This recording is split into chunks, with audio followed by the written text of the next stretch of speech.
નામ બધાય જરી નંદ્ર અમારો બધા સાથામાં છો આજે હું નવ અંગ પૂજા ઈ કેમ કરવાનું એની બારેમાં બતાવવાની છું નવ અંગ પૂજા દવા બોલીશ આપના જૈનનું એક જ નક્ષ કે આપણે મખને પામવું છે જબ કો પૂજા કર નવ અંગડી ત્યારે આપણે વગર ઈચ્છા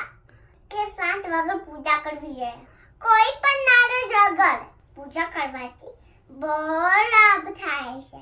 મુખ પર પહેરી શુદ્ધ કપડાં જ નહીં પણ શુદ્ધ મન હોવું જોઈએ એ પછી જ ગવાણામાં પ્રવેશ કરવાનો હોય અને પરમાત્માની પૂજા કરવી જોઈએ નો અંગમાં સૌથી પહેલા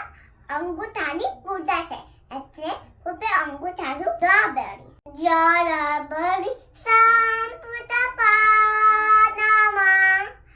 યુગારી કલરા પૂજંતા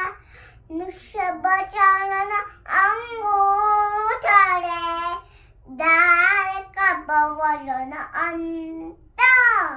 હવે અંગૂઠા પૂજા કેમ કરવાની છે દિન થંકર પરબાત બારે એવં જ્ઞાન કરવા માટે આત્મા કલ્યાણ હેતુ માટે જનને પ્રતિબોધ આપવા માટે અને કે જૈનિઝમને સ્પ્રેડ કરવા માટે જનોથી વિહાર કર્યા હતા એટલે આપણે અંગૂઠા પૂજા કરીએ છીએ